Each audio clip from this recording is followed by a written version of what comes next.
تو ہائے گائس السلام علیکم. تو آج میرا چیلنج کا جو ہے دوسرا دن ہے. تو اگر کسی کو معلوم نہیں ہے کہ میں کس چیز کے لیے یہ چیلنج لیا ہوں 365 دن کا، تو یوٹیوب پہ میرا واچ ٹائم پورا نہیں ہو رہا تھا، 4000 گھنٹہ جسے بولتے ہیں.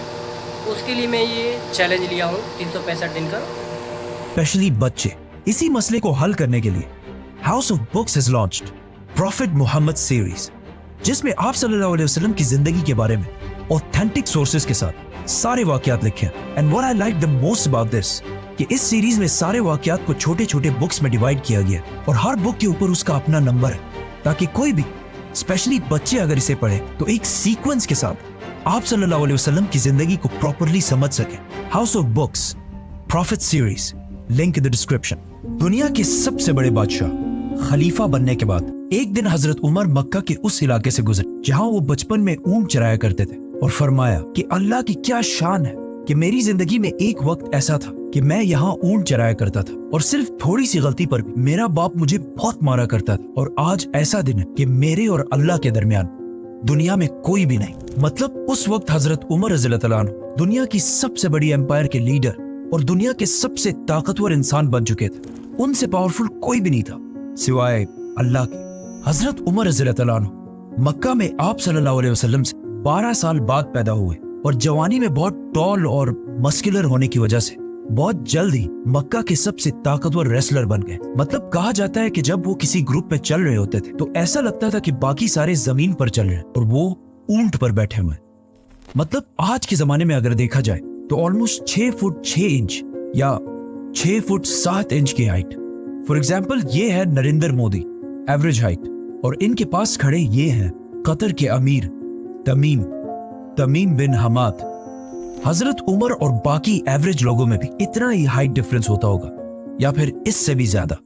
اس سب کے بعد آہستہ آہستہ حضرت عمر رضی اللہ تعالیٰ عنہ اپنے قبیلے بنو عدی کی لیڈرشپ سنبھالنے لگے، اور مکہ کے بڑے بڑے سرداروں کے ساتھ میٹنگز میں بیٹھنے لگے، اور کچھ ہی عرصے میں قریش کے سب سے ٹیلنٹڈ ایمبیسڈر بن گئے. اور اس کے ساتھ ہی انہوں نے اپنا امپورٹ ایکسپورٹ کا بزنس بھی سٹارٹ کیا، جس میں وہ مکہ، یمن، سیریا کے بیچ ہر وقت ٹریول کرتے رہتے تھے. اور جب فائنلی حضرت عمر رضی اللہ تعالیٰ عنہ کی ایج 27 ہوئی تو مکہ میں رسول اللہ صلی اللہ علیہ وسلم نے نبوت کا اعلان کر دیا اور اسلام کی دعوت دینا شروع کر دی. لیکن حضرت عمر رضی اللہ تعالیٰ عنہ نے قریش کا ایمبیسڈر اور سپوکس پرسن ہونے کی وجہ سے اسلام کی پہلے سخت مخالفت اور مسلمانوں کے خلاف اپنے ماموں ابو جہل کے ساتھ کھڑے ہو گئے.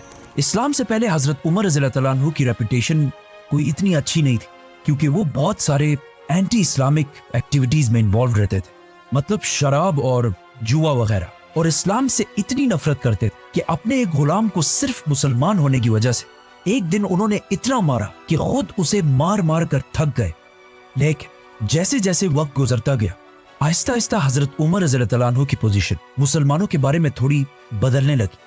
اسی لیے ایک دن جب وہ مکہ میں غلام کے پاس سے گزرے جسے اس کے مالک ابو جہل نے مسلمان ہونے کی وجہ سے مار مار کر آلموسٹ بے ہوش کر دیا تھا، جب حضرت عمر نے دیکھا کہ کسی اور نے اس کی مدد نہیں کی تو خود جا کر اسے ہاتھ دیا اور اسے اٹھایا، جس پر اس غلام نے حضرت عمر سے کہا کہ واللہ آپ ان دونوں میں سے بہتر ہیں، جس کی حضرت عمر رضی اللہ تعالیٰ عنہ کو سمجھ نہیں آئی. اس غلام نے اس دعا کی طرف اشارہ کیا تھا جو آپ صلی اللہ علیہ وسلم نے اللہ سے کی تھی کہ یا اللہ مکہ کے ان 2 عمرین میں سے ایک کو اسلام کی طرف لا. ایک عمر بن خطاب اور دوسرا عمرو بن ہشام. ابو جہل مکہ کے قریش کو مسلمانوں سے دور کرنے کے لیے ابو جہل اور ابو سفیان بار بار مکہ کے بڑوں کی میٹنگز بلا کر انہیں یہ سمجھانے کی کوشش کرتے تھے کہ محمد کی وجہ سے ہمارا ریلیجن تو خراب ہو ہی چکا ہے، لیکن اس کے ساتھ ساتھ ہماری اکانومی اور عزت بھی بہت خراب ہو چکی ہے. ان سارے میٹنگز میں بار بار بیٹھ کر ایک دن حضرت عمر رضی اللہ تعالیٰ عنہ آخر بہت تنگ آ گئے، تو انہوں نے آخر ایک ایسا فیصلہ کیا جو اس سے پہلے کرنے کی کسی میں بھی ہمت نہیں تھی. رسول اللہ صلی اللہ علیہ وسلم کو قتل کرنے کا فیصلہ، اور اپنی تلوار لے کر سیدھا دار ارقم کی طرف روانہ ہوئے جو مکہ میں مسلمانوں کا ہیڈ کوارٹر تھا. لیکن اللہ نے حضرت عمر کو اس سب سے بڑے گناہ کے دوران ہی پلٹ دیا. وہ ایسے کہ جب حضرت عمر رضی اللہ تعالیٰ عنہ دار ارقم کی طرف جا رہے تھے تو راستے میں انہیں اپنا بیسٹ فرینڈ ملا جو اس سے کچھ عرصہ پہلے سیکرٹلی مسلمان ہو چکا تھا، لیکن اس نے حضرت عمر رضی اللہ تعالیٰ عنہ کو نہیں بتایا تھا. اس نے حضرت عمر رضی اللہ تعالیٰ عنہ کو روکا اور کہا عمر کہاں جا رہے ہو؟ جب حضرت عمر نے اسے بتایا تو وہ آدمی بالکل ڈر گیا